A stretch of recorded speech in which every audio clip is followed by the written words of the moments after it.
ਮਾਣਯੋਗ ਅਤੇ ਸਤਿਕਾਰ ਸਰੋਤਿਆਂ ਨੂੰ ਬਹੁਤ ਪਿਆਰ ਸਤਿਕਾਰ ਸਾਹਿਬ ਦੋਨੋਂ ਅੱਜ ਜੋੜ ਕੇ ਨਿੱਘੀ ਜਿਹੀ ਸਤਿ ਸ੍ਰੀ ਅਕਾਲ ਸਭ ਨੂੰ ਜੀ ਇਹਨੂੰ ਆਖਦੇ ਹਾਂ। ਸੋ ਪ੍ਰੋਗਰਾਮ ਖਬਰ ਤੇ ਨਜ਼ਰ ਦੇ ਵਿੱਚ ਆਪ ਸਭ ਦਾ ਨਿੱਘਾ ਸਵਾਗਤ ਹੈ। ਪ੍ਰੋਗਰਾਮ ਲੈ ਕੇ ਹਾਜ਼ਰ ਹੋ ਚੁੱਕੇ ਹਾਂ। ਆਪਣੇ ਨਾਲ ਇਸ ਟਾਈਮ ਪ੍ਰੋਗਰਾਮ ਦੇ ਵਿੱਚ ਜੁੜ ਚੁੱਕੇ ਨੇ ਮਿੰਟੂ ਗੁਰੂਸਰੀਆ ਜੀ ਮਨੋਟ ਸਟੂਡੀਓਜ਼ ਤੋਂ। ਮਿੰਟੂ ਜੀ ਨਿੱਘੀ ਜੀ ਆਇਆਂ ਨੂੰ ਸਵਾਗਤ ਹੈ। ਸਤਿ ਸ਼੍ਰੀ ਅਕਾਲ ਜੀ।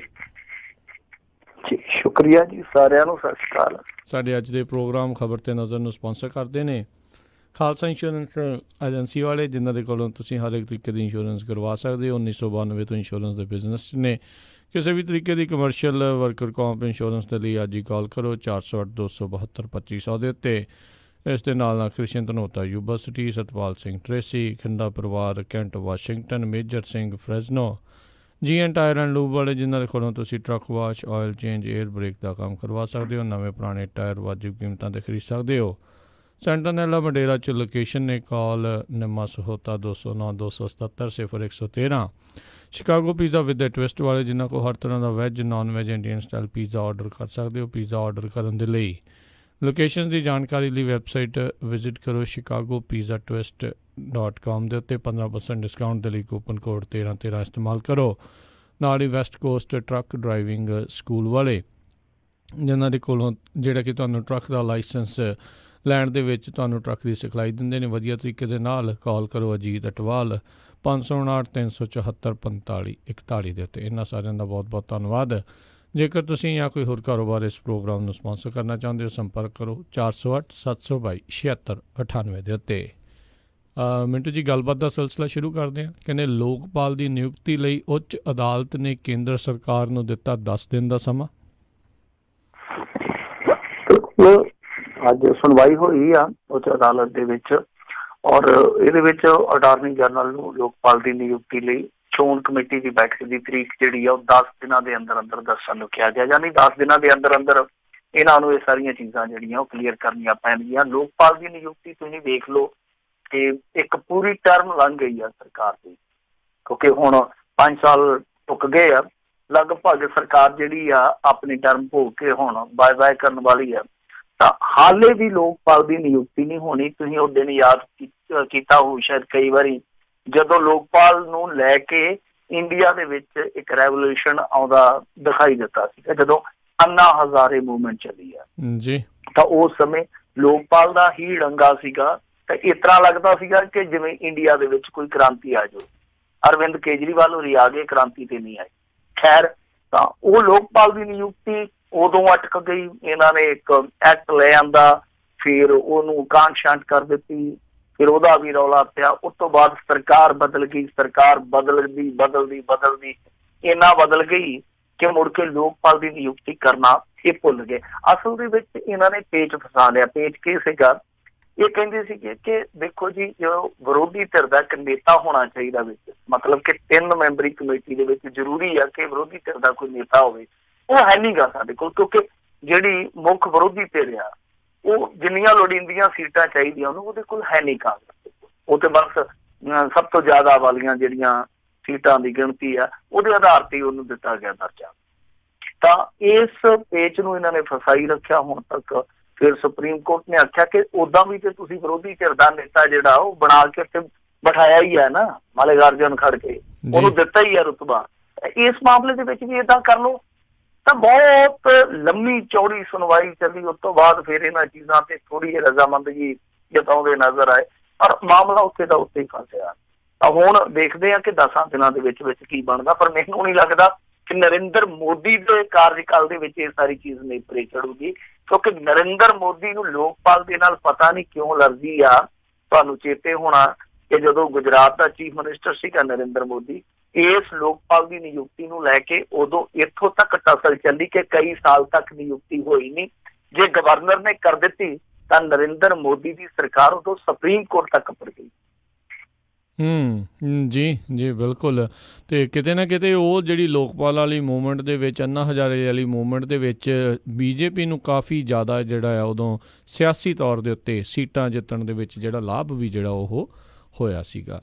ਅਤੇ ਜੀ, ਅਤੇ ਮਿੰਟੂ ਜੀ ਅਗਲੀ ਗੱਲ ਕਰਦੇ ਹਾਂ। ਰਾਹੁਲ ਦੀ ਜਿਹੜੀ ਆ ਉਹ ਰੈਲੀ ਸੀਗੀ ਅਤੇ ਕਹਿੰਦੇ ਉਹਨੇ ਨਸ਼ਿਆਂ ਦੇ ਮਾਮਲੇ ਦੇ ਉੱਤੇ ਸਟੇਜ ਤੋਂ ਹੀ ਕੈਪਟਨ ਸਰਕਾਰ ਦੀ ਫੂਕ ਕੱਢਤੀ ਆ। ਦੇਖੋ ਜਿਹੜੀ ਇਹ ਰੈਲੀ ਸੀ ਮੋਗੇ ਦੇ ਵਿੱਚ ਟੋਟਲੀ ਇੱਕ ਪੋਲੀਟੀਕਲ ਇਵੈਂਟ ਸੀਗਾ, ਜਿਹਨੂੰ ਨਾਂ ਦੇ ਦਿੱਤਾ ਗਿਆ ਕਰਜ਼ ਮਾਫੀ ਰੈਲੀ, ਕਿ ਅਸੀਂ ਜਿਹੜੇ ਭੂਮੀਹੀਨ ਕਿਸਾਨ ਆ ਉਹਨਾਂ ਦੇ ਕਰਜ਼ ਮਾਫ ਕਰਨ ਵਾਸਤੇ ਰੈਲੀ ਰੱਖੀ ਹੈ। 2 ਜਣਿਆਂ ਨੂੰ ਸਰਟੀਫਿਕੇਟ ਵੰਡ ਦਿੱਤੇ। ਜਿੱਦਣ ਇਹਨਾਂ ਨੇ ਪਹਿਲੇ ਮੌਕੇ ਤੇ ਗਵੰਤਰੀ ਸੱਦਿਆ ਸੀ ਗੁਰਦਾਸ ਮਾਨ, ਮੈਂ ਉਦਣ ਵੀ ਇਹੋ ਗੱਲ ਆਖੀ ਸੀ ਕਿ ਜੇ ਹਾਈ ਕੰਮ ਕਰਨਾ ਹੋਵੇ, ਖਾਲੀ ਖਜ਼ਾਨਾ ਰੋਣ ਵਾਲਿਆਂ ਨਾਲ ਇਹੀ ਕੰਮ ਕਰਨਾ ਹੋਵੇ ਤੇ ਕਾਂਗਰਸ ਭਵਨ ਦੇ ਵਿੱਚ ਸੱਦ ਕੇ 2 ਬੰਦਿਆਂ ਨਾਲ ਫੋਟੋ ਖਿਚਾ ਕੇ ਆਖਰ ਨੂੰ ਫੋਟੋ ਹੀ ਲਗਾਉਣੀ ਹੈ ਨਾ ਲੀਡਰਾਂ ਨੇ ਜੀ, ਤਾਂ ਕਿੰਨਾ ਪੈਸਾ ਬਚਾਇਆ ਜਾ ਸਕਦਾ ਹੈ। ਇੱਕ ਪਾਸੇ ਕਿਸਾਨਾਂ ਦੇ ਘਰ 70 ਵਿਸ਼ੇ ਆ, ਦੂਸਰੇ ਪਾਸੇ ਤੁਸੀਂ ਗਵੰਤਰੀ ਸੱਦ ਕੇ ਤੇ ਇਹੋ ਜਿਹਾ ਆਪਣਾ ਰੌਣਕ ਮੇਲਾ ਕਰਦੇ ਹੋ ਕਿ ਵੋਟਾਂ ਦੀ ਖੇਤੀ ਹੈ ਜਿਹੜੀ ਉਹ ਰੱਜ ਕੇ ਲਹਿਰਾ ਸਕੇ, ਤੁਸੀਂ ਰੱਜ ਕੇ ਉਹਦੀ ਕਾਟ ਕਰ ਸਕੋ। ਅੱਜ ਵੀ ਇਹ ਇੱਕ ਪੋਲੀਟੀਕਲ ਇਵੈਂਟ ਸੀਗਾ ਇਹਨਾਂ ਦਾ, ਪਰ ਇਹਨੂੰ ਨਾਂ ਦੇ ਦਿੱਤਾ ਗਿਆ ਚਲਾਕੀ ਦੇ ਨਾਲ, ਕਿਉਂਕਿ ਸਾਰਾ ਖਰਚਾ ਜਿਹੜਾ ਉਹ ਪਾ ਦਿੱਤਾ ਗਿਆ ਸਰਕਾਰੀ ਖਜ਼ਾਨੇ 'ਚ, ਜਿਹੜੇ ਖਜ਼ਾਨੇ ਦੀ ਇਹ ਹਮੇਸ਼ਾ ਡਾਉਂਦੀ ਪਿੱਟਦੇ ਆ। ਇਹ ਖਜ਼ਾਨਾ ਤੇ ਜੀ ਬਹੁਤ ਚੂਸ ਗਏ ਆ ਕਦੇ। ਖੈਰ ਇਹਨਾਂ ਨੇ ਜੋ ਵੀ ਕੀਤਾ ਉਹ ਤੇ ਹੈ, ਸਾਰੀਆਂ ਪਾਰਟੀਆਂ ਦੇ ਵਿੱਚ ਹੀ ਇਹ ਰੋਗ ਆ, ਜਿਹੜੇ ਰੋਗ ਨਾਲ ਬੱਕਰੀ ਮਰ ਗਈ ਉਹੀ ਰੋਗ ਥੋੜੇ ਨੇ। ਹੁਣ ਇਸ ਮਾਮਲੇ ਦੇ ਵਿੱਚ ਅੱਜ ਜੋ ਰੈਲੀ ਹੋਈ ਆ, ਜੇ ਇਹਨੂੰ 3 ਪੜਾਵਾਂ 'ਚ ਵੇਖੀਏ, ਇੱਕ ਤੇ ਸੁਨੀਲ ਜਾਖੜ ਦਾ ਬਹੁਤ ਤਕੜਾ ਉੱਥੇ ਇੱਕ ਭਾਸ਼ਣ ਵੇਖਣ ਨੂੰ ਮਿਲਿਆ, ਜਿਹੜਾ ਕਿ ਸਿੱਧਾ ਹੀ ਨਰਿੰਦਰ ਮੋਦੀ ਤੇ ਕੇਂਦਰਿਤ ਸੀਗਾ।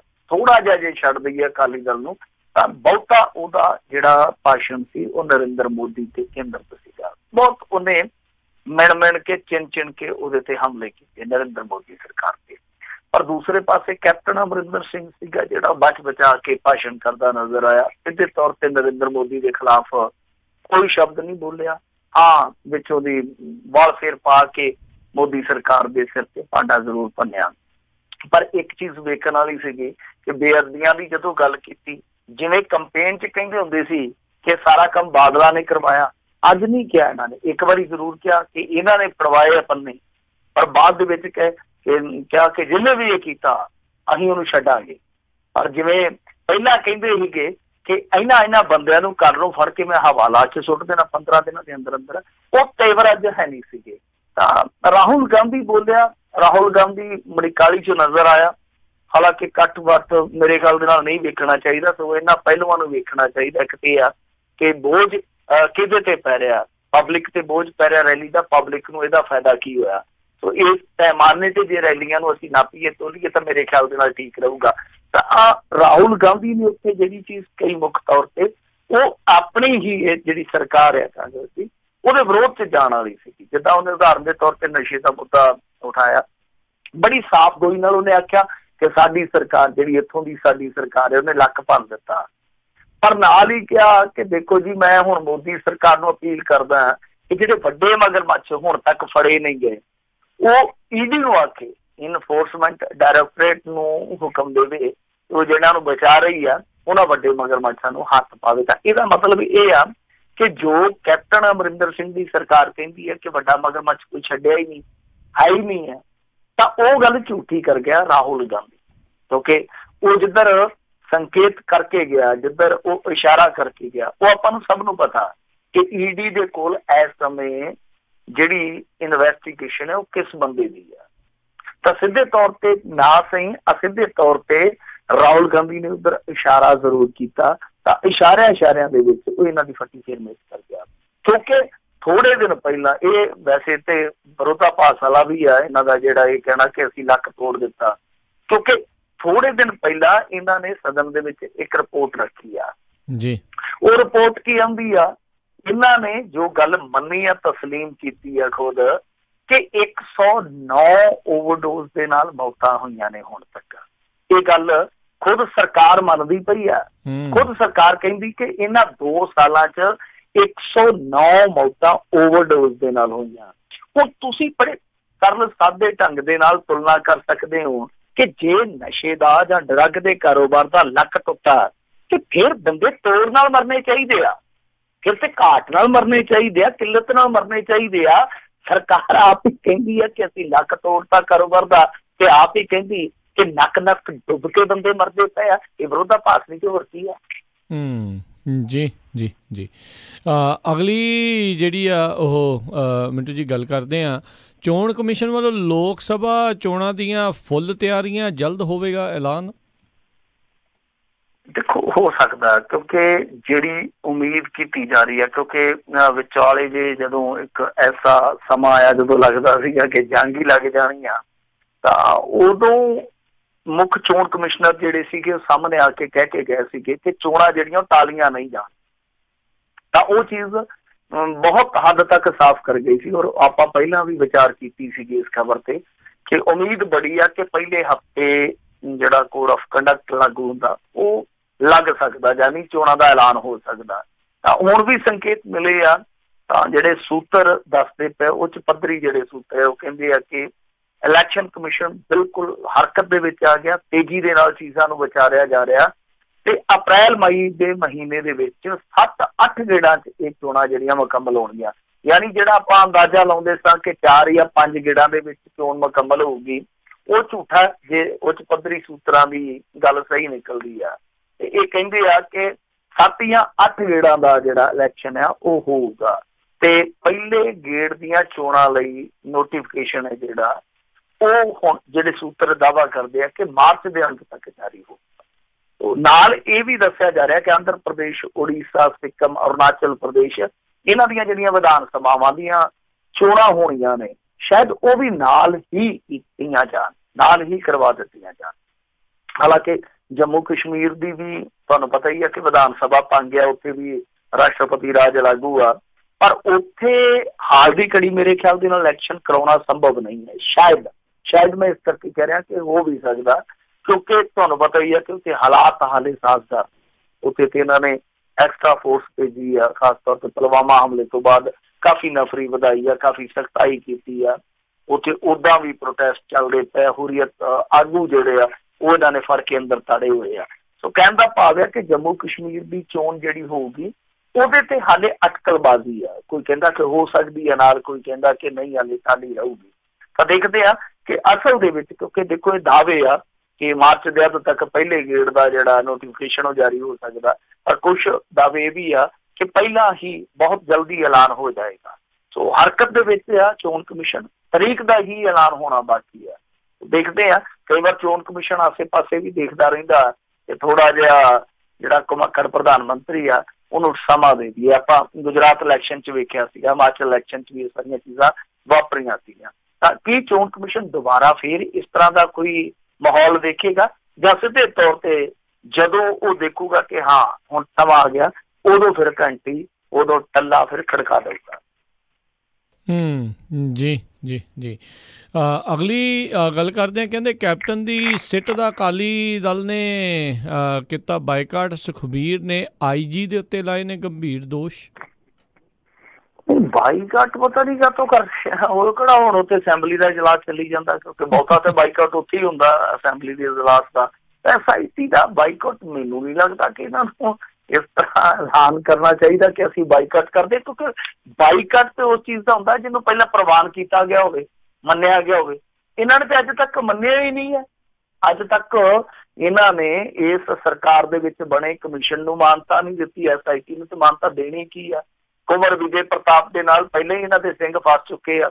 ਇਹਨਾਂ ਨੇ ਕੁੰਵਰ ਵਿਜੇ ਪ੍ਰਤਾਪ ਨੂੰ ਪਹਿਲਾਂ ਹੀ ਇਹ ਗਰਦਾਨਿਆ ਹੋਇਆ ਕਿ ਇਹ ਇਹਨਾਂ ਦਾ ਸਰਕਾਰ ਦਾ ਖਾਸ ਅਫਸਰ ਆ ਜਿਹੜਾ ਬਦਲਾਖੋਰੀ ਦੇ ਤਹਿਤ ਸਾਡੇ ਨਾਲ ਵੈਰ ਕਰਦਾ ਪਿਆ। ਤਾਂ ਕਹਿਣ ਦਾ ਭਾਵ ਹੈ ਕਿ ਐਵੇਂ ਆਖਣ ਅਖਵਾਉਣ ਦੀਆਂ ਗੱਲਾਂ ਨੇ। ਅਸਲ ਦੇ ਵਿੱਚ ਡਰੇ ਪਏ ਮਨਤਾਰ ਸਿੰਘ ਬਰਾੜ ਕਰਕੇ, ਕਿਉਂਕਿ ਮਨਤਾਰ ਸਿੰਘ ਬਰਾੜ ਤੇ ਪਰਚਾ ਪਾ ਦਿੱਤਾ ਗਿਆ। ਉਹ ਗਿਆ ਸੀਗਾ ਬਲੈਂਕੇਟ ਬੇਲ ਵਾਸਤੇ, ਤੇ ਉੱਥੇ SIT ਨੇ ਚੱਕ ਕੇ ਤੇ ਪਰਚਾ ਦਿਖਾ ਦਿੱਤਾ ਕਿ ਅਸੀਂ ਤੈਨੂੰ ਪਹਿਲੇ ਬੁੱਕ ਕਰ ਦਿੱਤਾ, ਤੇ ਤੁਹਾਡੇ ਕੋਲ ਬੁੱਕ ਕੱਢਣ ਦਾ ਹੁਣ ਕੋਈ ਫਾਇਦਾ ਨਹੀਂ ਗਾ, ਕਿਉਂਕਿ ਅਸੀਂ ਇਹਨੂੰ ਕੇਸ ਦੇ ਵਿੱਚ ਨਾਮਜ਼ਦ ਕਰ ਲਿਆ। ਤਾਂ ਜਿਵੇਂ ਮਨਤਾਰ ਸਿੰਘ ਬਰਾੜ ਬਾਰੇ ਖੁਲਾਸਾ ਹੋਇਆ ਕਿ ਉਹਨੂੰ ਨਾਮਜ਼ਦ ਕਰ ਲਿਆ ਗਿਆ FIR ਦੇ ਵਿੱਚ, ਫਿਰ ਇਹਨਾਂ ਦੇ ਪਾਰੀਆਂ ਬਣੀਆਂ ਪਈਆਂ ਨੇ। ਤਾਂ ਇਹ ਦੁਬਾਰਾ ਇਹ ਗੱਲ ਕਹੀ ਆ ਕਿ ਜੀ SIT ਦੀ ਜਿਹੜੀ ਆ ਨਾ ਉਹ ਤੇ ਹੋਣ ਦੀ ਅਸੀਂ ਰੱਦ ਕਰਦੇ ਹਾਂ, ਮਤਲਬ ਕਿ ਸਾਡਾ ਤੇ ਟੋਟਲੀ ਬਾਈਕਾਟ ਆ।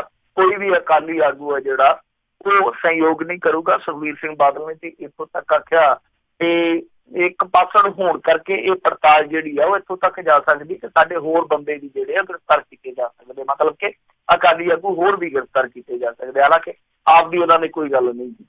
ਤਾਂ ਕਹਿਣ ਦਾ ਭਾਵ ਇਹ ਆ ਕਿ ਉਹਨਾਂ ਨੇ ਸਿੱਧੇ ਤੌਰ ਤੇ ਐਲਾਨ ਕਰ ਦਿੱਤਾ ਕਿ ਅਕਾਲੀ ਦਲ ਦਾ ਕੋਈ ਵੀ ਬੰਦਾ SIT ਨਾਲ ਸਹਿਯੋਗ ਨਹੀਂ ਕਰੂਗਾ। ਪਰ ਮੇਰੇ ਖਿਆਲ ਦੇ ਨਾਲ ਸਹਿਯੋਗ ਇਹਨਾਂ ਨੇ ਖੁਦ ਆਪ ਹੀ ਤੇ ਕਰ ਦਿੱਤਾ। ਖੁਦ ਤੇ ਪ੍ਰਕਾਸ਼ ਸਿੰਘ ਬਾਦਲ ਜਿਹੜੇ ਆ ਉਹ ਇਸ ਜਾਂਚ ਪੜਤਾਲ 'ਚ ਸ਼ਾਮਲ ਹੋ ਚੁੱਕੇ, ਸੁਖਬੀਰ ਸਿੰਘ ਬਾਦਲ ਖੁਦ ਜਾਂਚ ਪੜਤਾਲ 'ਚ ਸ਼ਾਮਲ ਹੋ ਚੁੱਕੇ ਆ। ਆਪ ਜਾਂਚ ਪੜਤਾਲ 'ਚ ਸ਼ਾਮਲ ਹੋ ਕੇ ਹੁਣ ਇਹ ਗੱਲ ਕਹਿ ਦੇਣੀ ਕਿ ਨਹੀਂ ਜੀ ਅਸੀਂ ਤੇ ਦੀ ਹੋਂਦ ਨੂੰ ਹੀ ਰੱਦ ਕਰਦੇ ਹਾਂ, ਤੇ ਫਿਰ ਸਵਾਲ ਉੱਠੇਗਾ ਕਿ ਇੰਨਾ ਲੇਟ ਕਿਉਂ ਫੈਸਲਾ ਲਿਆ ਗਿਆ। ਤਾਂ ਖੈਰ SIT ਹੋਵੇ ਚਾਹੇ ਕਮਿਸ਼ਨ ਹੋਵੇ, ਇਹਨੂੰ ਮਾਨਤਾ ਤੇ ਕਦੇ ਨਾ ਦਿੱਤੀ ਨਹੀਂ ਹੈ ਕਿਹਾ ਜੀ ਇਹ ਸਹੀ ਹੈ। ਪਰ ਇਹਨਾਂ ਦੀ ਜਿਹੜੀ ਮੰਗ ਆ ਕਿ ਦੇਖੋ ਜੀ ਸੁਪਰੀਮ ਕੋਰਟ ਦੇ ਰਿਟਾਇਰਡ ਜੱਜ ਤੋਂ ਇਹ ਜਾਂਚ ਪੜਤਾਲ ਹੋਣੀ ਚਾਹੀਦੀ, ਜਿੱਦਾਂ ਅੱਜ ਵੀ ਇਹਨਾਂ ਨੇ ਮੰਗ ਦੁਹਰਾਈ ਆ, ਤਾਂ ਉਸ ਮੰਗ ਤੇ ਆ ਕੇ ਕਿਤੇ ਨਾ ਕਿਤੇ ਸੁਖਬੀਰ ਸਿੰਘ ਬਾਦਲ ਹੋਰੀ ਆਪ ਹੀ ਘਿਰ ਜਾਂਦੇ ਆ ਕਿ ਦੇਖੋ ਅੱਗੇ ਵੀ ਤੁਸੀਂ ਇੱਕ ਰਿਟਾਇਰਡ ਜੱਜ ਤੋਂ ਕਮਿਸ਼ਨ ਬਣਾ ਕੇ ਜਾਂਚ ਪੜਤਾਲ ਕਰਵਾਈ ਸੀ, ਪਰ ਹੋਇਆ ਕੀ, ਸਿੱਟਾ ਕੀ ਨਿਕਲਿਆ? ਕੱਖ ਵੀ ਨਹੀਂ, ਨਿਲ ਵਟਾ ਨਿਲ, ਕੁਛ ਵੀ ਨਹੀਂ ਨਤੀਜਾ। ਔਰ ਉਸ ਤੋਂ ਬਾਅਦ ਇੱਕ ਨਤੀਜਾ ਇਹ ਨਿਕਲਿਆ, ਉਹ ਜਿਹੜਾ ਤੁਹਾਡਾ ਬਣਾਇਆ ਕਮਿਸ਼ਨ ਸੀਗਾ ਉਹ ਸਾਰਾ ਕੰਮ ਕਰ ਨਿਪਟਾ ਕੇ ਵਿਹਲਾ ਹੋ ਗਿਆ, ਫਾਰਗ ਹੋ ਕੇ ਆਮ ਆਦਮੀ ਪਾਰਟੀ 'ਚ ਚਲਾ ਗਿਆ ਤੇ ਮੁੜ ਕੇ ਜਾ ਕੇ ਉਹਨੇ ਫਾਜ ਖੋਲ ਦਿੱਤੇ ਸਾਰੇ। ਸੋ ਜਦੋਂ ਤੁਹਾਡੇ ਕੋਲ ਮੌਕਾ ਸੀਗਾ, ਜਦੋਂ ਤੁਹਾਡੇ ਕੋਲ ਸੱਤਾ ਦੀ ਤਾਕਤ ਸੀ, ਸਭ ਕੁਛ ਸੀ, ਤੁਹਾਡੇ ਕੋਲ ਹਰੇਕ ਚੀਜ਼ ਦੀ ਚਾਬੀ ਸੀ, ਉਸ ਸਮੇਂ ਤੁਸੀਂ ਇਸ ਚੀਜ਼ ਤੋਂ ਉੱਕ ਗਏ, ਖੁੰਝ ਗਏ। ਤਾਂ ਹੁਣ ਇਸ ਸਮੇਂ ਸਾਰੀਆਂ ਚਾਬੀਆਂ ਜਿਹੜੀਆਂ ਉਹ ਵਿਰੋਧੀਆਂ ਦੇ ਕੋਲ ਆ, ਤਾਂ ਫਿਰ ਤੁਸੀਂ ਛਟਪਟਾਈ ਜਾਓ, ਜਿੰਨਾ ਮਰਜ਼ੀ ਤੜਫੀ ਚਲੋ, ਕਰਨੀ ਉਹਨਾਂ ਨੇ ਆਪਣੀ ਮਰਜ਼ੀ ਆ। ਤਾਂ ਦੇਖਦੇ ਆ ਕਿ SIT ਦੀ ਹੋਂਦ ਨੂੰ ਨਕਾਰਨ ਵਾਲੇ ਹੁਣ SIT ਦੇ ਖਿਲਾਫ ਜਿਹੜੀ ਇਹ ਮੁਹਿੰਮ ਵਿੱਢ ਕੇ ਚੱਲੇ ਆ, ਉਹਦੇ ਵਿੱਚ ਕਿੰਨਾ ਕੁ ਕਰੜਾ ਰੁਖ ਰੱਖ ਸਕਣਗੇ। ਜੀ ਜੀ। ਅਗਲੀ ਜਿਹੜੀ ਉਹ ਗੱਲ ਕਰਦੇ ਆ, ਕੋਟਕਪੁਰਾ ਗੋਲੀकांड, ਅਜੇ ਜੇਲ੍ਹ 'ਚ ਰਹਿਣਗੇ ਸ਼ਰਮਾ, ਉਮਰਾ ਨੰਗਲ ਨੂੰ ਰਾਹਤ? ਦੇਖੋ ਇੱਕ ਚੀਜ਼ ਜਿਹੜੀ ਆ ਨਾ ਉਹ ਪਹਿਲਾਂ ਸਾਫ਼ ਕਰ ਲੈਣੀ ਚਾਹੀਦੀ ਆ ਕਿ ਉਮਰਾ ਨੰਗਲ ਨੂੰ ਜ਼ਮਾਨਤ ਨਹੀਂ ਮਿਲੀ, ਇੱਕ ਰਾਹਤ ਮਿਲੀ ਆ। ਕਿਉਂਕਿ ਪਹਿਲਾਂ ਇਹ ਖਬਰ ਆ ਗਈ ਸੀਗੀ ਕਿ ਉਮਰਾ ਨੰਗਲ ਨੂੰ ਜ਼ਮਾਨਤ ਮਿਲ ਗਈ ਆ, ਪਰ ਕਿਉਂਕਿ ਜ਼ਮਾਨਤ ਵੀ ਕਈ ਪ੍ਰਕਾਰ ਦੀ ਹੁੰਦੀ, ਜਿਵੇਂ ਅੱਗੇ ਮੈਂ ਇੱਕ ਸ਼ਬਦ ਇਸਤੇਮਾਲ ਕੀਤਾ ਬਲੈਂਕੇਟ ਬੇਲ, ਇੱਕ ਹੁੰਦਾ ਐਂਟੀਸਪੇਸੀ ਬੇਲ, ਇੱਕ ਹੁੰਦੀ ਹੈ ਪੱਕੀ ਬੇਲ। ਤਾਂ ਇਹ 3-4 ਤਰ੍ਹਾਂ ਦੀਆਂ ਜ਼ਮਾਨਤਾਂ ਹੁੰਦੀਆਂ ਜਿਹੜੀਆਂ ਆਮ ਤੌਰ ਤੇ ਆਪਾਂ ਸੁਣਦੇ ਹਾਂ ਕੇਸਾਂ ਦੇ ਵਿੱਚ।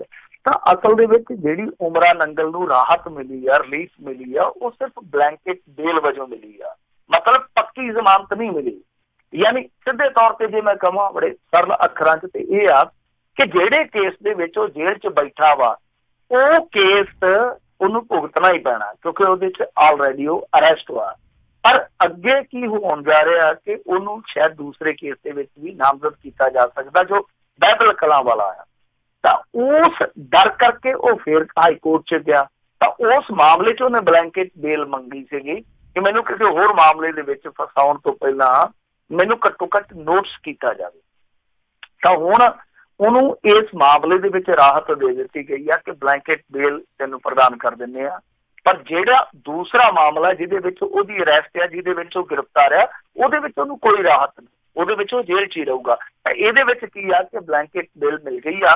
ਜੇ ਮੰਨ ਲਓ ਉਹਦੀ ਗ੍ਰਿਫਤਾਰੀ ਪਾਉਣੀ ਆ ਦੂਸਰੇ ਕੇਸ ਦੇ ਵਿੱਚ, ਤਾਂ ਘੱਟੋ ਘੱਟ 1 ਹਫ਼ਤਾ ਪਹਿਲਾਂ ਇਹਨਾਂ ਨੂੰ ਉਹਨੂੰ ਸੂਚਿਤ ਕਰਨਾ ਪਊਗਾ। ਸੋ ਇੰਨੀ ਕੁ ਰਿਲੀਫ ਮਿਲੀ ਆ, ਚਾਹੇ ਬਾਈਬਲ ਵਾਲਾ ਮਾਮਲਾ ਹੋਏ, ਚਾਹੇ ਕੋਈ ਹੋਰ ਨਵਾਂ ਮਾਮਲਾ ਇਹਨਾਂ ਨੇ ਛੇੜਨਾ ਹੋਵੇ, ਕਿਉਂਕਿ ਉਹਦੇ ਤੇ 36 ਮਾਮਲੇ ਆ ਜਿਹੜੇ ਹਾਲੇ ਦੋਸ਼ਾਂ ਦੇ ਰੂਪ ਦੇ ਵਿੱਚ ਆ। ਤਾਂ ਮੰਨ ਲਓ ਕਿਸੇ ਵੀ ਮਾਮਲੇ ਨੂੰ ਇਹਨਾਂ ਨੇ ਛੇੜਨਾ ਹੈ, ਤਾਂ ਫਿਰ ਘੱਟੋ ਘੱਟ 7 ਦਿਨ ਪਹਿਲਾਂ ਉਹਨੂੰ ਸੂਚਿਤ ਕਰਨਾ ਪਊਗਾ। ਸੋ ਉਹਨੂੰ ਰਾਹਤ ਮਿਲੀ ਆ, ਕਿਉਂਕਿ ਕਾਫੀ ਦੁਵਿਧਾ ਬਣ ਗਈ ਸੀਗੀ ਇਸ ਖਬਰ ਨੂੰ ਲੈ ਕੇ। ਤਾਂ ਦੂਜੇ ਪਾਸੇ ਜਿਹੜਾ ਚਰਨਜੀਤ ਸ਼ਰਮਾ, ਉਹਨੂੰ ਹਾਲ ਦੀ ਘੜੀ ਜੇਲ੍ਹ ਦੇ ਵਿੱਚ ਹੀ ਰੋਟੀ ਪਾਣੀ ਨਸੀਬ ਹੋਊਗਾ, ਕਿਉਂਕਿ ਕੋਈ ਰਾਹਤ ਉਹਨੂੰ ਨਹੀਂ ਮਿਲੀ। ਤਾਂ ਉਹਦੀ ਜਿਹੜੀ ਪੇਸ਼ੀ ਹੋਈ ਸੀਗੀ ਵੀਡੀਓ ਕਾਨਫਰੰਸਿੰਗ ਦੇ ਰਾਹੀਂ, ਤਾਂ ਉਹਦੇ ਵਿੱਚ ਉਹਨੂੰ 14 ਦਿਨਾਂ ਲਈ ਹੋਰ ਜੇਲ੍ਹ ਦੇ ਵਿੱਚ ਭੇਜ ਦਿੱਤਾ। ਸੋ ਜਿਹੜੀ ਉਹਦੀ ਬੇਲ ਅਰਜ਼ੀ ਸੀਗੀ, ਜ਼ਮਾਨਤ ਅਰਜ਼ੀ ਸੀ, ਉਹ ਖਾਰਜ ਹੋ ਚੁੱਕੀ ਆ। ਤਾਂ ਉਹਦੇ ਵਿੱਚ ਜਿਹੜੀ ਇੱਕ ਚੀਜ਼ ਲਿਖੀ ਗਈ ਆ, ਉਹ ਇਹੋ ਲਿਖੀ ਗਈ ਸੀ ਕੋਰਟ ਵੱਲੋਂ ਕਿ ਇਹ ਬੰਦਾ ਬਾਹਰ ਜਾ ਕੇ ਸਬੂਤਾਂ ਤੇ ਗਵਾਹਾਂ ਨੂੰ ਪ੍ਰਭਾਵਿਤ ਕਰ ਸਕਦਾ ਹੈ। ਤਾਂ ਮੇਰੇ ਖਿਆਲ ਦੇ ਨਾਲ ਆਹੀ ਚੀਜ਼ ਜੇ ਮੰਨ ਲਓ ਚਰਨਜੀਤ ਸ਼ਰਮਾ ਦਾ ਵਿਰੋਧ ਇਸ ਤੱਥ ਦੀ ਬਿਨਾਂ ਤੇ ਹੁੰਦਾ ਕਿ ਇਹ ਜਾ ਕੇ ਗਵਾਹਾਂ ਤੇ ਸਬੂਤਾਂ ਨੂੰ ਪ੍ਰਭਾਵਿਤ ਕਰ ਸਕਦਾ, ਤਾਂ ਮੇਰੇ ਖਿਆਲ ਦੇ ਨਾਲ ਇਹ ਗਰਾਊਂਡ ਉਮਰਾ ਨੰਗਲ ਤੇ ਉਦੋਂ ਵੀ ਭਾਰੀ ਹੋ ਕੇ ਲਾਗੂ ਹੁੰਦਾ, ਕਿਉਂਕਿ ਉਹ ਇਸ ਸਮੇਂ ਸੇਵਾ ਦੇ ਵਿੱਚ ਆ, ਮਤਲਬ ਪੁਲਿਸ ਸੇਵਾ ਦੇ ਵਿੱਚ ਹੈ। ਹਾਲਾਂਕਿ ਸਸਪੈਂਸ਼ਨ ਦਾ ਸਾਹਮਣਾ ਕਰਨ ਡਿਆ, ਪਰ ਚਰਨਜੀਤ ਸ਼ਰਮਾ ਰਿਟਾਇਰਡ ਆ। ਜੇ ਇੱਕ ਰਿਟਾਇਰਡ ਅਫਸਰ ਤੇ ਅਦਾਲਤ ਇਹ ਰੁਖ ਰੱਖਦੀ ਆ ਕਿ ਉਹ ਗਵਾਹਾਂ ਨੂੰ ਜਾਂ ਸਬੂਤਾਂ ਨੂੰ ਬਾਹਰ ਜਾ ਕੇ ਪ੍ਰਭਾਵਿਤ ਕਰ ਸਕਦਾ, ਜਿਹੜਾ ਉਹਦੇ ਤੋਂ ਉੱਚ ਅਹੁਦੇ ਤੇ ਬੈਠਾ ਵਾ, ਤੇ ਜਿਹੜਾ ਇਸ ਸਮੇਂ ਮੌਜੂਦਾ ਦੌਰ ਦੇ ਵਿੱਚ ਸੇਵਾ ਕਾਲ 'ਚ ਵੀ ਹੈ, ਤਾਂ ਮੈਨੂੰ ਲੱਗਦਾ ਕਿ ਉਹੀ ਗਰਾਊਂਡ ਉਹਦੇ ਤੇ ਲਾਗੂ ਹੈ ਜਿਹੜਾ ਉਹ ਹੋਰ ਭਾਰਾ ਹੋ ਕੇ ਬਣੇਗਾ। ਚਾਹੀਦਾ ਤੇ ਹੈ ਜੀ ਜੀ। ਅਗਲੀ ਜਿਹੜੀ ਗੱਲ ਕਰਦੇ, ਕਹਿੰਦੇ ਰਾਮ ਰਹੀਮ ਨੂੰ ਮਾਫੀ ਵਾਲੇ ਮਾਮਲੇ 'ਚ ਇਕਬਾਲ ਸਿੰਘ ਵੱਲੋਂ ਸਾਥੀ ਸਿੰਘ ਸਾਹਿਬਾਨ ਦੀ ਪੋਲ ਖੋਲ੍ਹਣ ਦਾ ਐਲਾਨ। ਤੇ ਦੇਖੋ ਅੱਜ ਤਮਾਸ਼ਾ ਚੱਲ ਰਿਹਾ ਸਿੱਖ ਕੌਮ ਦੇ ਵਿੱਚ, ਪਤਾ ਨਹੀਂ ਕਿਉਂ ਇਹਨਾਂ ਨੇ ਇੰਨਾ ਬੇਵਕੂਫ ਸਮਝਿਆ ਲੋਕਾਂ ਨੂੰ ਕਿ ਜਦੋਂ ਜੀ ਕਰਦਾ ਹੈ ਉਦੋਂ ਹੀ ਕੋਈ ਨਾ ਕੋਈ ਦੋ ਵੀ ਵਜਾ ਦਿੰਦਾ ਕਿ ਅੱਜ ਉਹ ਇਕੱਠੇ ਹੋ ਜਾਓ ਮੈਂ ਤੁਹਾਨੂੰ ਤਮਾਸ਼ਾ ਲੱਗਾ ਵਿਖਾਉਣ। ਪਹਿਲਾਂ ਗਿਆਨੀ ਗੁਰਮੁਖ ਸਿੰਘ ਆ ਗਿਆ, ਫਿਰ ਉਹ ਗੁਰਮੁਖ ਸਿੰਘ ਤੋਂ ਬੇਮੁਖ ਹੋ ਕੇ ਪਤਾ ਨਹੀਂ ਕੀ ਬਣ ਗਿਆ, ਫਿਰ ਆ ਗਿਆ ਵਿੱਚੋਂ ਮੱਕੜ, ਅਵਤਾਰ ਸਿੰਘ ਮੱਕੜ। 2 ਦਿਨ ਉਹ ਪੰਥ ਪ੍ਰਸਤੀ ਬੜੀ ਲੁੱਟ ਕੇ ਲੈ ਗਿਆ, ਲੋਕਾਂ ਨੇ ਆਖਿਆ ਜ਼ਮੀਰ ਜਾਗ ਪਈ ਆ। ਉਹ ਜ਼ਮੀਰ ਹੁਣ ਪਤਾ ਨਹੀਂ ਕਿੱਥੇ ਜਾ ਕੇ ਕਿਹੜੀ ਸੇਜ ਤੇ ਸੌਂ ਗਈ ਆ, ਕਿਸੇ ਨੂੰ ਕੋਈ ਪਤਾ ਨਹੀਂ 6 ਮਹੀਨੇ ਹੋ ਗਏ। ਫਿਰ ਹੁਣ ਵਾਰੀ ਆ ਗਈ ਇਕਬਾਲ ਸਿੰਘ ਦੀ। ਇਕਬਾਲ ਸਿੰਘ ਉਹੀ ਸ਼ਖਸ ਆ ਜਿਹੜਾ ਮਾਫੀ ਦੇਣ ਵਾਲਿਆਂ ਦੇ ਨਾਲ ਬੈਠਾ ਸੀ ਉਦੋਂ। ਫਿਰ ਉਹ ਹਰੇਕ ਫੈਸਲੇ ਦੇ ਵਿੱਚ ਇਹਨਾਂ ਦੀ ਹਾਮੀ 'ਚ ਹਾਮੀ ਭਰਦਾ ਰਿਹਾ, ਆਪਣਾ ਕੰਮ ਕਰ ਚਲਾਈ ਗਿਆ। ਜਦੋਂ ਦੁੱਧ 'ਚੋਂ ਵਾਲ ਵਾਂਗੂ ਚੱਕ ਕੇ ਉਹਨਾਂ ਨੇ ਬਾਹਰ ਮਾਰਿਆ ਤੇ ਹੁਣ ਇਹ ਲੱਗਾ ਦਵਾਈਆਂ ਦੇਣ, ਮੈਂ ਇਹ ਕਰ ਦੂੰ, ਮੈਂ ਮੰਤਰੀ ਤੋਂ ਲੈ ਕੇ ਸੰਤਰੀ ਤੱਕ ਫਸਾ ਦੂੰ, ਇੱਥੋਂ ਤੱਕ ਕਹਿਣ ਡਿਆ ਕਿ SIT ਦੇ ਸਾਹਮਣੇ ਮੈਂ ਆਪ ਪੇਸ਼ ਹੋ ਜਾਊਂ। ਤੇ ਇਹ ਦੇਖੋ ਹੁਣ ਜੇ ਮੰਨ ਲਓ SIT ਦੇ ਸਾਹਮਣੇ ਪੇਸ਼ ਹੋਣ ਜੋਗਾ ਹੈ ਤੱਥ ਇਹਦੇ ਕੋਲ ਹੈ ਤੇ ਜਾਣਾ ਚਾਹੀਦਾ, ਹੁਣ ਤੱਕ ਕਿਉਂ ਨਹੀਂ ਗਿਆ, ਬਹੁਤ ਵੱਡਾ ਸਵਾਲ ਆ। ਔਰ ਦੂਜੀ ਚੀਜ਼ ਇੱਕ ਹੋਰ ਵੀ ਆ ਕਿ ਗਿਆਨੀ ਇਕਬਾਲ ਸਿੰਘ ਦੇ ਖਿਲਾਫ ਅਕਾਲ ਤਖਤ ਤੋਂ ਇੱਕ ਕਮੇਟੀ ਬਣੀ ਹੋਈ ਹੈ 7 ਮੈਂਬਰੀ। ਤਾਂ 7 ਮੈਂਬਰੀ ਕਮੇਟੀ ਜੇ ਮੰਨ ਲਓ ਜਾਂਚ ਪੜਤਾਲ ਇਹਦੇ ਉਲਟ ਦੇ ਦਿੰਦੀ ਆ ਰਿਪੋਰਟ, ਤਾਂ ਫਿਰ ਹੋਣਾ ਕੀ ਆ ਕਿ ਇਹਨੂੰ ਅਕਾਲ ਤਖਤ ਤੇ ਤਲਬ ਵੀ ਕੀਤਾ ਜਾ ਸਕਦਾ, ਕਿਉਂਕਿ ਜਿੰਨਾ ਇਹ ਧਮਕਾਉਣ ਡਿਆ ਵਾ, ਜਿੰਨਾ ਇਹਨੇ ਜਲੂਸ ਕਢਾਇਆ ਵਾ ਜਾਂ ਕਢਾਇਆ ਆਪਣਾ ਕੱਢਿਆ, ਤਾਂ ਉਹ ਤੋਂ ਲੱਗਦਾ ਇਹੋ ਹੀ ਆ ਕਿ ਗਿਆਨੀ ਇਕਬਾਲ ਸਿੰਘ ਕਿਤੇ ਨਾ ਕਿਤੇ ਇਸ ਗੱਲ ਤੋਂ ਡਰਿਆ ਕਿ ਮੈਨੂੰ ਅਕਾਲ ਤਖਤ ਤੇ ਤਲਬ ਕਰਕੇ ਰਹਿੰਦੀ ਖੁੰਦੀ ਕਸਰ ਨਾ ਕਰਦੇ। ਸੋ ਇਸ ਕਰਕੇ ਇਹ ਇੱਕ ਤਰ੍ਹਾਂ ਨਾਲ ਸਿੱਧੇ ਤੌਰ ਤੇ ਖੇਡ ਖੇਡੀ ਜਾ ਰਹੀ ਆ ਕਿ ਜੇ ਤੁਸੀਂ ਮੈਨੂੰ ਇਸ ਤਰ੍ਹਾਂ ਕਰੋਗੇ ਮੈਂ ਤੁਹਾਡੇ ਵੀ ਖੇਡ ਜਾਂ ਤੁਹਾਡੇ ਵੀ ਭਾਂਡੇ ਜਿਹੜੇ ਉਹ ਖਿਲਾਰ ਦੂੰ। ਤਾਂ ਇਹ ਹੁਣ ਦੇਖਣਾ ਹੋਏਗਾ ਕਿ ਅਕਾਲ ਤਖਤ ਦਾ ਜਥੇਦਾਰ, ਕਾਰਜਕਾਰਨੀ ਜਥੇਦਾਰ ਹੈ ਜਿਹੜਾ ਗਿਆਨੀ ਹਰਪ੍ਰੀਤ ਸਿੰਘ, ਉਹ ਇਸ ਮਸਲੇ ਨੂੰ ਕਿੱਦਾਂ ਨਜਿੱਠਦਾ। ਸੋ ਗਿਆਨੀ ਇਕਬਾਲ ਸਿੰਘ ਜੇ ਹੁਣ ਆਖੇ ਕਿ ਮੇਰੇ ਤੇ ਇਤਬਾਰ ਕਰੋ ਜਿੱਦਾਂ ਗਿਆਨੀ ਗੁਰਮੁਖ ਸਿੰਘ ਤੇ ਕੀਤਾ ਸੀ ਜਾਂ ਅਵਤਾਰ ਸਿੰਘ ਮੱਕੜ ਤੇ ਕੀਤਾ ਸੀਗਾ ਕਿ ਸਾਰੀਆਂ ਚੀਜ਼ਾਂ ਜਿਹੜੀਆਂ ਰੂਹ ਤੋਂ ਬੋਲੀਆਂ ਜਾ ਰਹੀਆਂ, ਤਾਂ ਮੇਰੇ ਖਿਆਲ ਦੇ ਨਾਲ ਲੋਕ ਇਸ ਹੁਣ ਉਲਝਣ 'ਚ ਨਹੀਂ ਉਲਝਣਗੇ। ਤਾਂ ਗਿਆਨੀ ਇਕਬਾਲ ਸਿੰਘ ਜੋ ਵੀ ਕਰ ਰਿਹਾ ਉਹ ਉਹਦੇ ਨਿੱਜੀ ਮਫਾਦ ਜੋ ਕਰਨਾ ਸੀਗਾ ਉਹ ਜੇ ਕਿਤੇ ਪਹਿਲਾਂ ਕੀਤਾ ਹੁੰਦਾ, ਕਿਉਂਕਿ ਇਹਨਾਂ ਦੀ ਇੱਕ ਤਰ੍ਹਾਂ ਨਾਲ ਕਹੀਏ ਕਿ ਪਤਾ ਨਹੀਂ ਚਲਾਕੀ ਆ ਜਾਂ ਇਹਨਾਂ ਦੀ ਇਹ ਤਰਾਸਦੀ ਆ ਜਾਂ ਇਹ ਸਮਾਂ ਹੀ ਆਪਣਾ ਜਿਹੜਾ ਵਿਆਹ ਲੈਂਦੇ ਆ ਕਿ ਜਦੋਂ ਬੋਲਦੇ ਆ ਉਦੋਂ ਇਹਨਾਂ ਦੇ ਬੋਲੇ ਸੱਚ ਦੀ ਵੀ ਕੀਮਤ ਉਨੀ ਨਹੀਂ ਰਹਿੰਦੀ ਜਿੰਨੀ ਕਿ ਕਿਸੇ ਸਮੇਂ ਬੋਲਣ ਤੇ ਉਹਦੀ ਹੋਣੀ ਚਾਹੀਦੀ ਸੀ। ਖੈਰ ਗਿਆਨੀ ਇਕਬਾਲ ਸਿੰਘ ਹੁਣ ਜਿਹੜੇ ਬੋਲਦੇ ਪਏ ਆ ਉਹਨਾਂ ਦਾ ਸਾਥ ਕੋਈ ਨਹੀਂ ਦੇ ਰਿਹਾ। ਤੁਸੀਂ ਦੇਖਿਆ ਹੋਣਾ ਕਿ ਸੋਸ਼ਲ ਮੀਡੀਆ ਤੇ ਵੀ ਉਹਨਾਂ ਨੂੰ ਕੋਈ ਨੋਟਿਸ ਨਹੀਂ ਕਰ ਰਿਹਾ। ਤੇ ਜੇ ਹਾਈ ਚੀਜ਼ ਕਿਤੇ 2 ਸਾਲ 2.5 ਸਾਲ ਪਹਿਲਾਂ ਉਹਨਾਂ ਨੇ ਇੱਕ ਠੋਕ ਕੇ ਕਹੀ ਹੁੰਦੀ ਤਾਂ ਸ਼ਾਇਦ ਦੁਨੀਆ ਉਹਦੇ ਨਾਲ ਉਲਟ ਕੇ ਖੜ ਜਾਂਦੀ। ਹਾਂ, ਇੱਕ ਚੀਜ਼ ਦੀ ਉਹ ਦਵਾਈ ਹੋਰ ਦੇਣ ਡਿਆ ਕਿ ਗਿਆਨੀ ਗੁਰਮੁਖ ਸਿੰਘ ਤੇ ਗਿਆਨੀ ਗੁਰਬਚਨ ਸਿੰਘ ਦੇ ਖਿਲਾਫ ਇੱਕ ਕਮੇਟੀ ਬਣਨੀ ਚਾਹੀਦੀ ਆ। ਇਸ ਗੱਲ ਤੇ ਮੈਂ ਮੁਤਫਿਕ ਹਾਂ, ਸਹਿਮਤ ਹਾਂ ਕਿ ਜੇ ਗਿਆਨੀ ਇਕਬਾਲ ਸਿੰਘ ਦੇ ਇਹਨਾਂ ਕੰਮਾਂ ਤੇ ਕਮੇਟੀ ਬਿਠਾਈ ਲਈ ਜਾ ਸਕਦੀ ਆ ਤਾਂ ਫਿਰ ਗਿਆਨੀ ਗੁਰਬਚਨ ਸਿੰਘ ਜਿੱਥੋਂ ਗੱਲ ਚੱਲੀ ਆ ਉਹਦੇ ਖਿਲਾਫ ਕਿਉਂ ਨਹੀਂ ਕਮੇਟੀ ਬਿਠਾ ਲਈ ਜਾ ਸਕਦੀ, ਕਿਉਂਕਿ ਹੁਣ ਤੇ ਦੋਨੇ ਹੀ ਸਾਬਕਾ ਹੋ ਗਏ ਆ, ਵੱਡੇ ਛੋਟੇ ਦਾ ਤਾਂ ਕੋਈ ਫਰਕ ਹੀ ਨਹੀਂ ਰਹਿ ਗਿਆ, ਦੋਨੇ ਸਾਬਕਾ ਜਥੇਦਾਰ ਆ। ਜੀ ਜੀ। ਅਗਲੀ ਜਿਹੜੀ ਆਪਾਂ ਗੱਲ ਕਰਦੇ ਮਿੰਟੂ ਜੀ, ਕਹਿੰਦੇ ਆਮ ਆਦਮੀ ਪਾਰਟੀ ਵਾਲਿਆਂ ਦੀ ਟਕਸਾਲੀਆਂ ਦੇ ਨਾਲ ਜਿਹੜੀ ਮੀਟਿੰਗ ਰਹੀ ਬੇਨਤੀਜਾ। ਦੇਖੋ ਇਹਨਾਂ ਦਾ ਪੇਚ 'ਚ ਫਸਿਆ ਹੋਇਆ ਇੱਕ ਸੀਟ ਨੂੰ ਲੈ ਕੇ, ਜਿਹੜੀ ਕਿ ਆਪਾਂ ਅੱਗੇ ਵੀ ਇੱਕ ਦਿਨ ਵਿਚਾਰੀ ਸੀਗੀ ਕਿ ਅਨੰਦਪੁਰ ਸਾਹਿਬ ਤੋਂ ਆਮ ਆਦਮੀ ਪਾਰਟੀ ਵਾਲਿਆਂ ਨੇ ਪਹਿਲਾਂ ਹੀ ਆਪਣਾ ਬੰਦਾ ਜਿਹੜਾ ਉਹ ਐਲਾਨਿਆ ਹੋਇਆ। ਸੋ ਉਹ ਜਿਹੜੇ ਟਕਸਾਲੀ ਆ ਉਹਨਾਂ ਨੇ ਵੀ ਪਹਿਲਾਂ ਹੀ ਐਲਾਨ ਕਰ ਦਿੱਤਾ ਕਿ ਵੀਰ ਦਵਿੰਦਰ ਸਿੰਘ ਹੈ ਜਿਹੜਾ ਉਹ ਅਨੰਦਪੁਰ ਸਾਹਿਬ ਤੋਂ ਸਾਡਾ ਉਮੀਦਵਾਰ ਹੋਊਗਾ। ਤੇ ਇਹਨਾਂ ਦੀ ਖਹਿਰੇ ਹੋਰਾਂ ਦੇ ਨਾਲ ਵੀ ਗੱਲ ਇਸੇ ਕਰਕੇ ਟੁੱਟ ਗਈ ਕਿਉਂਕਿ ਉੱਥੇ ਬਹੁਜਨ ਸਮਾਜ ਪਾਰਟੀ ਹੈ ਜਿਹੜੀ ਉਹ ਪਹਿਲਾਂ ਹੀ ਦਾਅਵਾ ਠੋਕੀ ਬੈਠੀ ਆ। ਤਾਂ ਵੀਰ ਦਵਿੰਦਰ ਸਿੰਘ ਤਾਂ ਹਮਲੇ ਵੀ ਸ਼ੁਰੂ ਕਰ ਚੁੱਕਾ, ਉਹ ਤੇ ਸੁਖਪਾਲ ਖਹਿਰੇ ਲੱਕੋ ਲੈ ਲੱਗ ਪਿਆ। ਤਾਂ ਕੁੱਲ ਮਿਲਾ ਕੇ ਅੱਜ ਇਹਨਾਂ ਦੀ ਜਿਹੜੀ ਮੀਟਿੰਗ ਹੋਈ ਆ, ਬਾਹਰ ਆ ਕੇ ਭਗਵੰਤ ਮਾਨ ਨੇ ਜਿਸ ਤਰ੍ਹਾਂ ਦਾ ਖਾਵਾ ਕੀਤਾ, ਜਿਸ ਤਰ੍ਹਾਂ ਦਾ ਪ੍ਰਗਟਾਵਾ ਕੀਤਾ ਸ਼ਬਦਾਂ ਰਾਹੀਂ, ਤਾਂ ਲੱਗਦਾ ਕਿ ਇਹਨਾਂ ਦਾ ਮਾਮਲਾ ਵੀ ਢਿੱਲ ਮੱਠ ਵਾਲੇ ਰਸਤੇ ਪੈ ਗਿਆ। ਤਾਂ ਜਾਨੀ ਗੱਲ ਬਣਦੀ ਨਜ਼ਰ ਨਹੀਂ ਆ ਰਹੀ। ਪੇਚ ਉੱਥੇ ਆ ਅਨੰਦਪੁਰ ਸਾਹਿਬ ਦੀ ਸੀਟ ਨੂੰ ਲੈ ਕੇ। ਫਿਰ ਵੀ ਭਗਵੰਤ ਮਾਨ ਨੇ ਕਿਹਾ ਕਿ ਹੋ ਸਕਦਾ ਅੱਗੇ ਗੱਲ ਬਣ ਜਾਵੇ, ਔਰ ਇਸ ਤੋਂ ਇਲਾਵਾ ਨਾਲ ਸੰਕੇਤ ਦਿੱਤੇ ਕਿ ਸਾਡੀ ਬਹੁਜਨ ਸਮਾਜ ਪਾਰਟੀ ਵਾਲਿਆਂ ਨਾਲ ਵੀ ਗੱਲ ਚੱਲਦੀ ਪਈ ਆ। ਗੱਲ ਇਹਨਾਂ ਦੀ ਚੱਲਦੀ ਪਈ ਆ, ਪਤਾ ਨਹੀਂ ਕਿਤੇ ਕਿਤੇ ਹੋਰ ਚੱਲਦੀ ਪਈ ਆ, ਤਾਂ ਉਹ ਗੱਲ ਅੱਗੇ ਜਾ ਕੇ ਗੱਲ ਬਣਾਊਗੀ ਜਾਂ ਗੱਲ ਵਿਗਾੜੂਗੀ, ਇਹਦੀ ਕੋਈ ਗਰੰਟੀ ਨਹੀਂ ਹੈ। ਬਹਰਹਾਲ ਟਕਸਾਲੀ ਮੈਨੂੰ ਲੱਗਦਾ ਕਿ ਸ਼ਾਇਦ ਇਸ ਦੌਰ ਦੇ ਵਿੱਚ ਕਿਤੇ ਇਕੱਲੇ ਨਾ ਰਹਿ ਜਾਣ, ਕਿਉਂਕਿ ਜਿਸ ਤਰੀਕੇ ਨਾਲ ਉਹ ਚੱਲਦੇ ਪਏ ਆ, ਜਿਸ ਤਰੀਕੇ ਦੀ ਹੱਠਗੀ ਹੈ ਉਹਨਾਂ ਦੀ, ਜਿਸ ਤਰੀਕੇ ਦੇ ਨਾਲ ਉਹ ਰਾਜਨੀਤੀ ਦੀ ਸ਼ੁਰੂਆਤ ਕਰਦੇ ਪਏ ਨਵੇਂ ਸਿਰੇ ਤੋਂ, ਮੈਨੂੰ ਨਹੀਂ ਲੱਗਦਾ ਕਿ ਉਹਨਾਂ ਦੀ ਬਹੁਤੀ ਦਾਲ ਕਿਸੇ ਨਾਲ ਚੱਲੂਗੀ। ਬਹਰਹਾਲ ਫਿਰ ਵੀ ਆਮ ਆਦਮੀ ਪਾਰਟੀ ਨੇ ਹਲੇ ਉਮੀਦ ਨਹੀਂ ਛੱਡੀ, ਪਰ ਦਿੱਲੀ ਦੇ ਵਿੱਚ ਉਹਨਾਂ ਦੀ ਉਮੀਦ ਪੂਰੀ ਤਰ੍ਹਾਂ ਟੁੱਟ ਗਈ, ਕਿਉਂਕਿ ਕਾਂਗਰਸ ਨੇ ਬਿਲਕੁਲ ਪੱਲਾ ਝਾੜ ਲਿਆ। ਉਹਨਾਂ ਕਿਹਾ ਕਿ ਅਸੀਂ ਇਹਨਾਂ ਨਾਲ ਲੈਸ ਨਹੀਂ ਕਰਦੇ। ਜੀ ਜੀ। ਤੇ ਜਿਸ ਹਿਸਾਬ ਦੇ ਨਾਲ ਟਕਸਾਲੀ, ਜਿੱਦਾਂ ਤੁਸੀਂ ਕਹਿੰਦੇ ਵੀ ਤੁਰੇ ਸੀ, ਉਮੀਦ ਉਹਨਾਂ ਦੀ ਟੁੱਟੀ ਆ, ਅਕਾਲੀ ਦਲ ਨੂੰ ਫਿਰ ਕੋਈ ਕਿਸੇ ਤਰੀਕੇ ਦਾ ਕੋਈ ਫਰਕ ਪਊਗਾ ਮਾਝੇ ਦੇ ਵਿੱਚ ਖਾਸ ਕਰਕੇ? ਇਹ ਦੇਖੋ, ਟਕਸਾਲੀਆਂ ਦਾ ਜੇ ਫਰਕ ਪੈਣਾ ਤੇ ਉਧਰ ਮਾਝੇ ਦੇ ਵਿੱਚ ਹੀ ਪਊਗਾ, ਮਾਝੇ ਦੇ ਵਿੱਚ ਹੀ ਪੈਣਾ, ਕਿਉਂਕਿ ਉਹਨਾਂ ਦਾ ਆਧਾਰ ਜਿਹੜਾ ਮਾਝੇ ਦੇ ਵਿੱਚ ਹੀ ਹੈ, ਚਾਹੇ ਸੇਖਵਾਂ ਦਾ ਗੁਰਦਾਸਪੁਰ ਦੇ ਵਿੱਚ ਹੋਵੇ, ਚਾਹੇ ਰਣਜੀਤ ਸਿੰਘ ਬ੍ਰਹਮਪੁਰਾ ਦਾ ਤਰਨਤਾਰਨ ਗੋਇੰਦਵਾਲ ਖਡੂਰ ਸਾਹਿਬ ਦੇ ਇਲਾਕੇ 'ਚ ਹੋਵੇ, ਤਾਂ ਇੱਧਰ ਮਾਲਵੇ ਦੇ ਵਿੱਚ ਤੇ ਇਹਨਾਂ ਦਾ ਕੋਈ ਆਧਾਰ ਹੀ ਹੈ ਨਹੀਂਗਾ।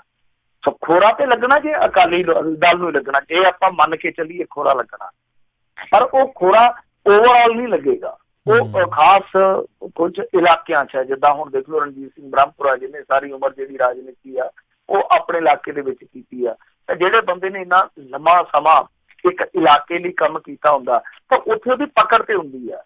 ਉਹ ਹੁਣ ਪਕੜ ਜੇ ਨੁਕਸਾਨ ਕਰਦੀ ਹੈ ਤੇ ਕਿਹਦਾ ਕਰੂਗੀ ਉਹ ਆਪਾਂ ਨੂੰ ਵੀ ਪਤਾ।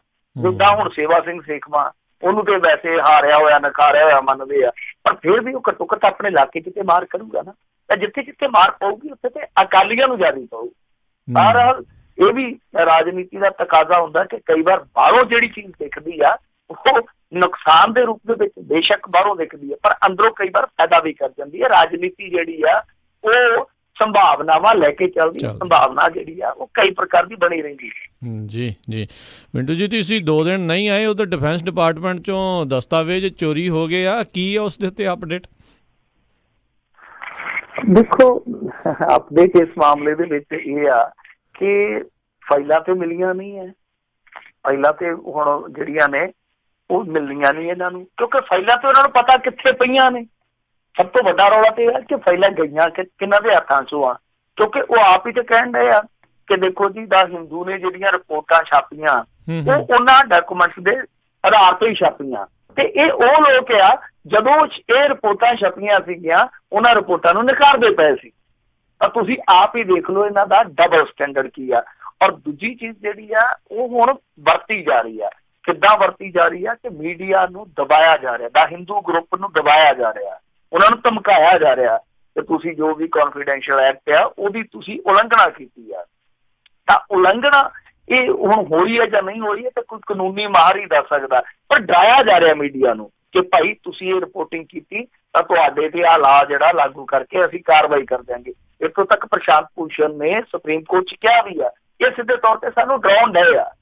ਮਤਲਬ ਜਿੱਦਾਂ ਦਾ ਹਿੰਦੂ ਨੇ ਜਵਾਬ ਦਿੱਤਾ, ਉਹਨਾਂ ਕਿਹਾ ਅਸੀਂ ਆਪਣਾ ਸੋਰਸ ਨਹੀਂ ਦੱਸਣਾ, ਤੁਸੀਂ ਜੋ ਮਰਜ਼ੀ ਕਹਿ ਲਓ, ਕਿਉਂਕਿ ਇਹਨਾਂ ਨੇ ਆਪਣੇ ਆਪ ਨੂੰ ਫਸਦਿਆਂ ਦੇਖ ਕੇ ਰਾਜ ਕਰਨਵੀਰ ਸਿੰਘ ਦੀ ਚਲਾਕੀ ਕੀਤੀ ਹੈ ਸੁਪਰੀਮ ਕੋਰਟ 'ਚ, ਜਿਹੜੀ ਆਮ ਬੰਦੇ ਦੇ ਸ਼ਾਇਦ ਸਮਝ 'ਚ ਨਹੀਂ ਪੈਂਦੀ। ਉੱਥੇ ਜਾ ਕੇ ਇਹਨਾਂ ਨੇ ਇਹ ਗੱਲ ਆਖੀ ਆ ਕਿ ਦੇਖੋ ਇਹ ਮਾਮਲਾ ਜਿਹੜਾ ਉਹ ਸਿੱਧੇ ਤੌਰ ਤੇ ਜੋ ਕੌਨਫੀਡੈਂਸ਼ੀਅਲ ਐਕਟ ਆ, ਜੋ ਇੱਕ ਬਣਾਇਆ ਹੋਇਆ ਕਾਨੂੰਨ ਹੈ, ਉਹਦਾ ਉਲੰਘਣ ਆ ਕਿ ਦਸਤਾਵੇਜ਼ ਜਿਹੜੇ ਤੁਹਾਨੂੰ ਦਿੱਤੇ ਜਾ ਰਹੇ ਆ ਇਹ ਉੱਥੋਂ ਪ੍ਰਾਪਤ ਕੀਤੇ ਗਏ ਆ, ਮਤਲਬ ਕਿ ਸਾਡੇ ਉੱਥੋਂ ਚੋਰੀ ਕਰਕੇ ਪ੍ਰਾਪਤ ਕੀਤੇ ਗਏ ਆ।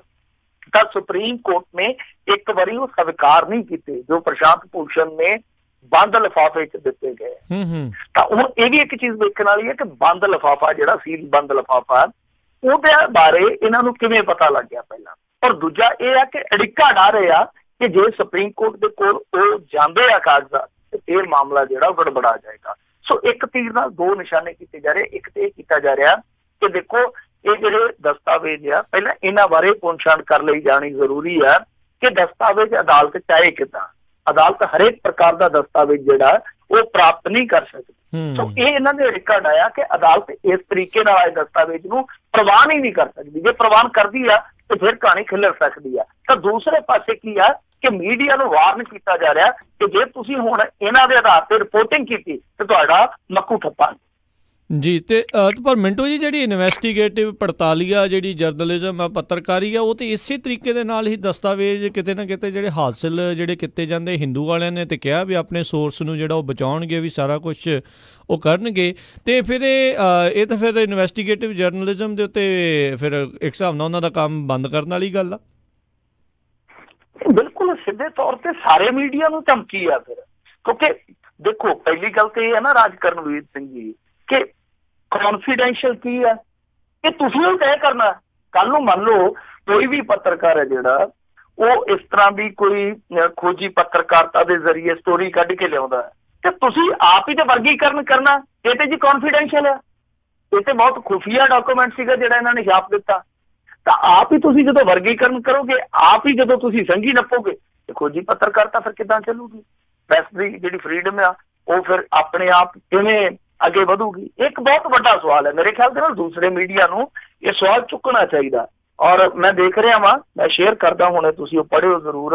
द हिंदू वालियां ने वो कॉन्फिडेंशियल एक्ट बारे भी छाप दिता अपने अखबार च कि आ रहा, तो मेरे ख्याल से उन्हां दा पक्ष उत्थे भी मजबूत है। तो गल उत्थे आ जांदी है पहुंच के कि ये हुण दूसरिਆਂ ਨੂੰ ਧਮਕਾ ਰਹੇ आ, अपने आप ਨੂੰ बचा ही नहीं रहे बल्कि दूसरिਆਂ ਨੂੰ धमका रहे आ कि जे तुसीं साडे वल आओगे तुहानूं दूसरे तरीके नाल नजिठांगे। खैर ये हुण जिहड़ा एक टकराया बड़ा फैसलाकुन दौर दे विच आ, क्योंकि इस मामले दे विच दो तीन चीज़ां वेखण वालीआं। पहले इन्होंने कहा सीगा कि हिंदुस्तान नूं असीं पाई पाई दा हिसाब देवांगे, फिर कहंदे कि नहीं ये कॉन्फिडेंशियल मामला असीं कुछ नहीं दस सकते इस मामले च। फिर इन्होंने जो सुप्रीम कोर्ट च पहला गल कही, कहंदे जी कैको रिपोर्ट जा चुकी है, फिर कहंदे कि नहीं कैको एरर है। हुण ये मामला जिहड़ा तीसरे पक्ष तो सामने आ गया। सो सारा कुछ है जिहड़ा ये इन्ना ज्यादा छक्की हो गया तो हुण नरेंद्र मोदी की सरकार छेती किते इस मामले तो पल्ला नहीं चढ़ा सकती। जी जी जी बिल्कुल। तो बहुत बहुत मिंटू जी तुहाडा धन्नवाद, तुसीं साडे नाल जुड़े इन्हां खबरां बारे जानकारी दित्तियां। अगली वार तक लई मेहरबानी, प्यार भरी सत श्री अकाल जी। सत श्री अकाल जी। तो स्रोते इत्थे ही साडा अज दा प्रोग्राम समाप्त आ। मिलदे हैं अगली बार, उदों तक लई प्यार भरी निੱਘੀ सत श्री अकाल। जिंदे वास्ते रहो, हसदे खेलदे रहो, सुणदे रहो पंजाबी रेडियो USA।